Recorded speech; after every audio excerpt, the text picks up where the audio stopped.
Hello guys, তো finally আমি আমার এইটের বই কিনে নিয়ে চলে এলাম। তো দেখো, বহরমপুরে ঘোষ লাইব্রেরি থেকে বইগুলো কিনলাম। মোট 1435 টাকা পড়লো। এটা হলো দেবভাষা মুকুলাম, সংস্কৃত বই। ওই বইগুলো আমার স্কুল থেকেই কিনতে বলেছে। এটা হলো প্রান্তিক সহায়িকা।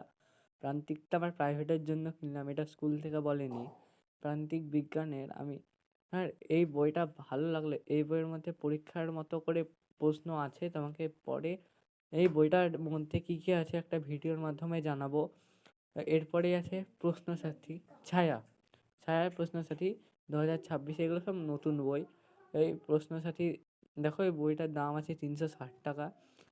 আহ, মানে বইগুলোর দাম এবছর অনেকটাই বেশি আছে, কিন্তু বইগুলো ভালো। এই যে এখানে অল সাবজেক্ট আছে। তারপর আছে মাই কম্পিউটার, সন্তু বসু আর পূর্বা বসুর লেখা, বুক ইন্ডিয়ার বই এটা। এগুলো সবই ক্লাস 8-এর বই। ওই, তো দেখো এর মধ্যে তোমার 8-এর কম্পিউটার বইটা এখনো আমি দেখিনি। এটা হলো প্রভাতী গণিত। আমার কাছে একটা বই আছে গণিত পরিচয়, তাও যে প্রভাতী গণিত, এই বইটা দেখো, এটা কিনলাম। স্কুল থেকে যেহেতু বলেছে পরীক্ষায় কখন কি আসে তা তো বলা যায় না। তারপরে তো হলো এমস ইংলিশ কোশ্চেন চ্যাপ্টার। এটা প্রথম দেখো, প্রথমেই